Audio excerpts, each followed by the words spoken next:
Good morning students. Cardiovascular problems मधला next topic आहे leukaemia. Leukaemia it is problem related to the blood. Okay, leukaemia म्हणजे काय?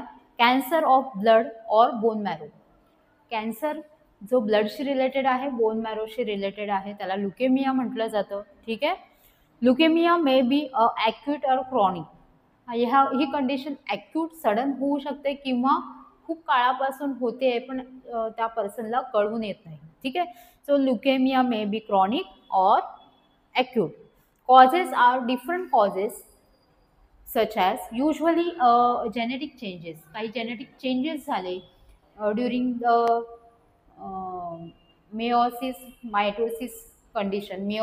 Mitosis condition म्हणजे जे आपले बॉडी सेल्स आहेत, सोमॅटिक सेल्स आहेत, त्यामध्ये काही चेंजेस आले अचानकपणे. ओके, तर अशामुळेही ल्युकेमिया होऊ शकतो. Natural and artificial radiation. Natural जे रेडिएशन आहे, अल्ट्राव्हायोलेट रेज आहेत जे सूर्याकडून आपल्याला येतात, तर नॅचरल रेडिएशन किंवा आर्टिफिशियल कुठलेही रेडिएशन असेल जसं एक्सरेज आहेत. ओके, जर MRI आणि सिटी स्कॅन सेंटरमध्ये एक्सपोजर झालं रेडिएशनची, तर ल्युकेमियासारखी कंडिशन उद्भवू शकते. Exposure to certain types of chemicals. काही केमिकल्स आहेत त्यांच्या एक्सपोजरमध्ये आपण राहिलो तर ही ल्युकेमियासारखी कंडिशन येऊ शकते. Infection by some viruses. काही व्हायरस कंडिशनमुळेही इन्फेक्शन होऊ शकतं. ल्युकेमिया होऊ शकतो. एक्झाम्पल आहे HIV virus. Okay, so causes of leukemia usually genetic changes, natural or artificial radiation, exposure to certain types of chemicals, infection by some viruses, example HIV virus. Sign and symptoms are fever or chills, night sweat म्हणजे रात्रीच्या वेळेला घाम येणे, weakness, fatigue, थकवा येणे खूप, nausea, vomiting, diarrhoea म्हणजे जुलाब लागणे, bone pain and joint pain, enlarge liver, लिव्हरची साईज वाढणे, एनलार्ज होणे आणि त्या साईडला दुखू लागणे, frequent infection, swollen gums and paleness, हिरड्यांमधून ब्लिडिंग होणे किंवा हिरड्या सुजणे, paleness and weight loss. These are the signs and symptoms of leukaemia. ल्युकेमियामधले सायन्स सिम्पटम्स आहेत fever, chills, night sweat, weakness, fatigue, nausea, vomiting, bone pain or joint pain, diarrhea, enlarged liver, then frequent infections, swollen gums, paleness and weight loss. Now the treatment for leukemia. Some acute leukaemia, जे sudden leukaemia होतात त्याच्यासाठी काही treatment आहे. Induction chemotherapy आहे to bring about the bone marrow remission by drugs like prednisolone, vincristine for first month of treatment. Okay, chemotherapy दिली जाते. ट्रीटमेंटमध्ये first आहे chemotherapy for acute leukaemia. For acute leukaemia first is chemotherapy in first trimester. म्हणजे जर starting असेल कॅन्सरची तर chemotherapy दिली जाते. Then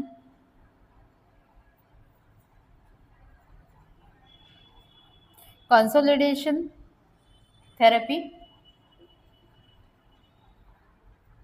It means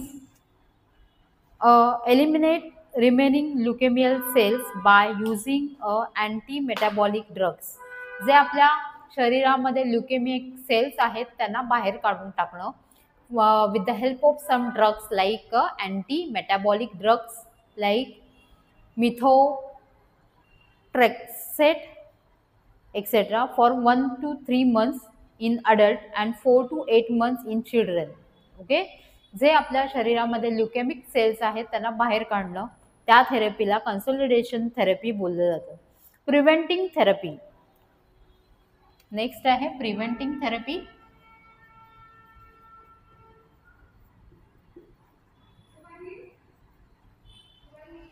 preventing therapy means CNS prophylaxis by radiation of head or direct drug delivery into the spine.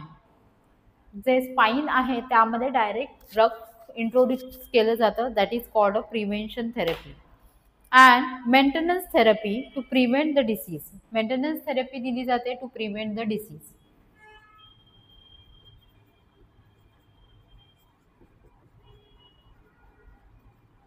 Okay. For acute leukemia chemotherapy, consolidation therapy. Chemotherapy म्हणजे chemotherapeutic drugs use केले जातात for first trimester. Then consolidation therapy means it means eliminate leukemic cells. जे leukemic cells आहेत बॉडीमधले त्यांना बाहेर काढून टाकणं with the help of some drugs. Preventing therapy, prevent करणं, कुठलंही इन्फेक्शन आहे ते प्रिव्हेंट करणं. ओके. त्याच्या मुळापर्यंत जाणं म्हणजे स्पाईनमध्ये काही इंजेक्ट केले जातात काही मेडिसिन्स. ओके. त्याला बोलणार prevention therapy. And maintenance therapy means to prevent the disease recurrence. परत परत होऊ नये हा डिसीज म्हणून मेंटेनन्स थेरपी दिली जाते. ठीक आहे.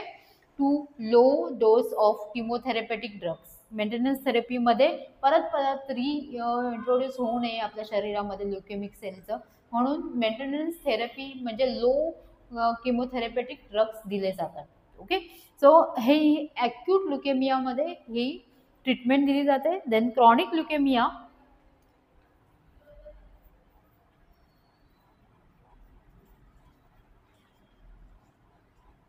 इन क्रॉनिक ल्युकेमिया म्हणजे जो खूप काळापासून हा आजार आहे अशा पेशंटमध्ये कॉम्बिनेशन किमोथेरपी दिली जाते.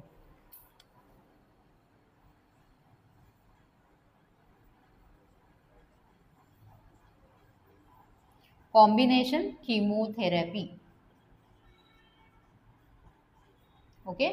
Combination chemotherapy with the chlorambucil or cyclophosphamide and the pulse prednisone or other corticosteroids are given by a nucleoside drugs, that is pentosine and fludarabine or clamidine is resistance cases.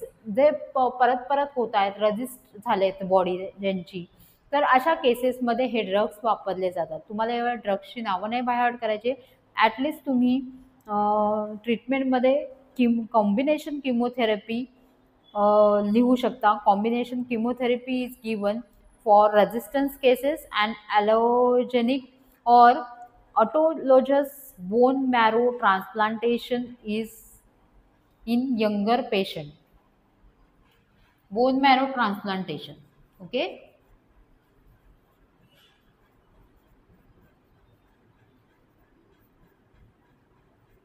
This is about the treatment. कळलंय. Leukemia म्हणजे काय? Leukemia may be chronic and acute. It means a cancer of blood cells or a bone marrow. Causes usually genetic changes. Natural or artificial radiation is one of the cause of leukemia. Exposure to certain types of chemicals. काही केमिकलच्या एक्सपोजरमुळे आपल्याला हा आजार होऊ शकतो. Infection by some viruses, example HIV virus. Signs and symptoms are fever and chills, night sweat, weakness and fatigue, nausea, vomiting, diarrhea, bone pain or joint pain, enlarged liver, frequent infection, swollen gums, paleness of the skin, patient is fatigued, tired and weight loss may be there. Okay. So हे सर्व आपल्याला त्या पर्सनमध्ये आपल्याला हे सर्व चिन्ह लक्षणं दिसायला चालू होतात. ओके. ल्युकेमियाच्या पेशंटमध्ये याला ब्लड कॅन्सर बोललं जातं किंवा बोन मॅरो कॅन्सर बोलला जातो. ठीक आहे. सो ह्यामध्ये ट्रीटमेंट काय आहे? फॉर ॲक्यूट ल्युकेमियासाठी किमोथेरपी आहे. कन्सोलिडेशन थेरपी म्हणजे एलिमिनेट ऑफ ल्युकेमिक सेल्स. जे ल्युकेमिक सेल्स आहेत, जे डिजेनरेटिव्ह सेल्स आपल्या शरीरामध्ये तयार झालेले आहेत, त्यांना एलिमिनेट करणं with the help of some drugs. Okay. Prevention थेरपीमध्ये प्रिव्हेंट करायचं आहे इन्फेक्शन.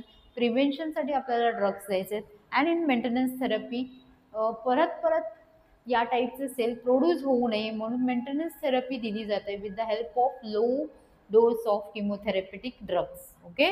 देन क्रॉनिक ल्युकेमिया कंडिशनमध्ये combination of chemotherapy, combination treatment दिली जाते chemotherapy and bone marrow transplantation for in younger patients. Okay. जे यंग पेशंट्स आहेत त्यामध्ये प्रिफर केलं जातं मोस्टली बोन मॅरो ट्रान्सप्लांटेशन. ठीक आहे. This is all about the leukemia. Okay. तुम्हाला काही जास्त एकदम डीपमध्ये स्टडी नाही करायचं आहे, तुम्हाला फक्त ल्युकेमिया म्हणजे काय हे माहिती पाहिजे. ल्युकेमिया ही कंडिशन कशामुळे उद्भवू शकते, त्याची कारणं काय आहेत, त्या पर्सनमध्ये तुम्हाला कोणती कोणती चिन्ह आणि लक्षणं दिसून येतात, ट्रीटमेंट काय आहे, ट्रीटमेंटमध्ये तुम्हाला at least chemotherapy, consolidation therapy, preventing therapy एवढी नावं तरी लिहिता आली पाहिजेत. ठीक आहे. सो क्रॉनिकसाठी वेगळी थेरपी आहे आणि ॲक्यूट पेशंटसाठी, ॲक्यूट ल्युकेमियासाठी वेगळी थेरपी इन्क्लूड केलेली आहे. ठीक आहे. सो हे आपण ल्युकेमियाबद्दल बघितलं.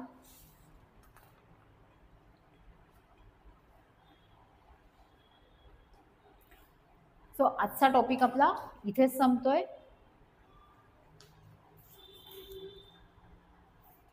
Now the management. ओके. आपण आतापर्यंत या डिसीज कंडिशन बघितला, यापुढे बघावी लागेल ती मॅनेजमेंट. ओके. मॅनेजमेंट काय असेल, care of cardiac patient.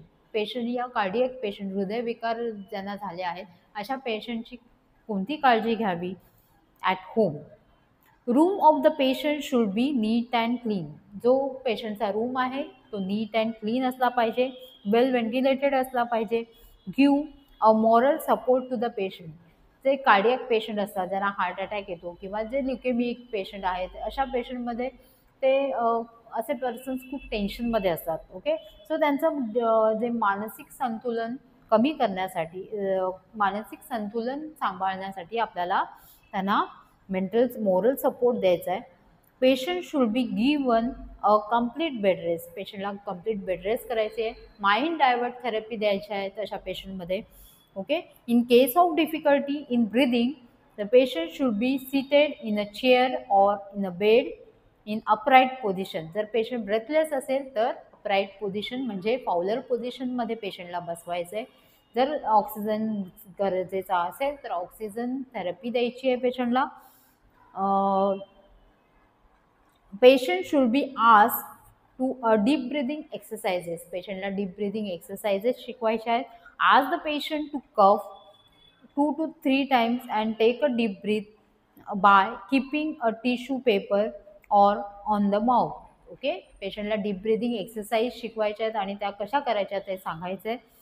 Patient should be kept in a comfortable position. Patient should take a diet of 1800 to 2000 kilocalories containing 50 to 60 gram of proteins, vegetable oil, carbohydrates and vitamins. जे balance diet आहे ते proper balance diet पेशंटला गेलं पाहिजे as per the condition of the patient. A heart patient should be prevented from taking alcohol, smoking and fatty food. Heart पेशंटला smoking, alcohol and fatty food avoid करायचे. Diet in acute condition should be as follows. Acute condition म्हणजे जे sudden condition उद्भवतात त्यांना वेगवेगळ्या प्रकारचं diet दिलं जावं, जसं milk and milk product, eggs, cereals, डाळ, fruit juice, soup, vegetable oils and sugar. Okay. So हे समप्रमाणात दिलं जावं. About 1000 kilocalories should be given to the patient. A heart patient should not use a salt in the diet. ज्या cardiac patient आहेत, हृदयविकाराचे patient आहेत अशा पेशंटच्या डाएटमध्ये जे मिठाचं प्रमाण आहे ते कमी करायचं आहे. In case of serious condition refer the patient to the doctor immediately. In case of difficulty in breathing give mouth to mouth breath respiration or use oxygen. Okay. So care of cardiac patient, कोणत्या प्रकारे care करायची आहे पेशंटला.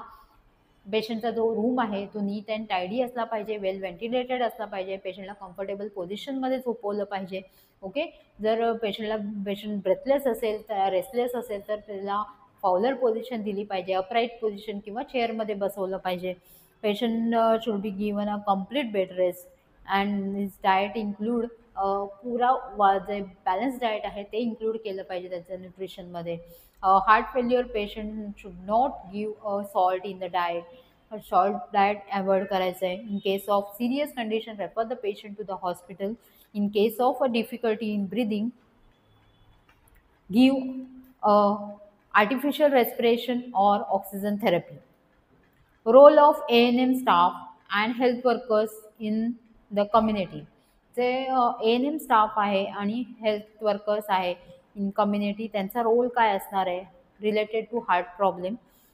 Health workers play a great role in the heart related problems. Keep the patient in correct position and comfortable position. Suggest a complete bed rest to the patient. The room of the patient should be clean and well ventilated. Educate the patient about his disease and give him a proper advice. Recommend his therapeutic diet containing high protein and low fat diet and reduce the salt in the diet. Clothes of the patient should be loose. The patient should take a sufficient rest and sleep. जे A&M staff आहेत, health workers आहेत, त्यांचा हा महत्त्वाचा role आहे कम्युनिटीमध्ये, कारण ते कम्युनिटीमध्ये जातात, लोकांशी कम्युनिकेशन करतात. सो त्यांना एज्युकेट करण्याचं काम हे या हेल्थ वर्कर्स आणि A&M स्टाफचं असतं.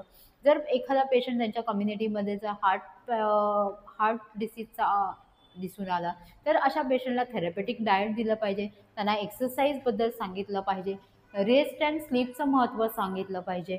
त्यांचे फॅमिली मेंबर्स आहेत त्यांना या हार्ट डिसीजबद्दल एज्युकेट केलं पाहिजे. हार्ट डिसीज कोणता आहे, काय कंडिशन आहे, कशामुळे होतो, ओके, त्याचे सायन्स सिम्पटम्स काय आहेत, त्याला ट्रीटमेंट काय आहे, या सर्व गोष्टीचं एज्युकेशन शिक्षण त्या फॅमिलीला दिलं पाहिजे. ओके. अँड थेरपेटिक डाएटबद्दल सांगितलं पाहिजे. सॉल्ट अँड फॅटी फूडचं रिडक्शन केलं पाहिजे डाएटमध्ये. ठीक आहे. सो हे सर्व गोष्टींबद्दल नॉलेज तुम्हाला A&M स्टाफला कम्युनिटीमध्ये जाऊन द्यायचं आहे. ठीक आहे. आपण आज बघितलं मॅनेजमेंट, ओके, म्हणजे role of staff nurse, role of A&M staff and health workers in community for this heart problems. Okay, understand. So today's topic is finished here.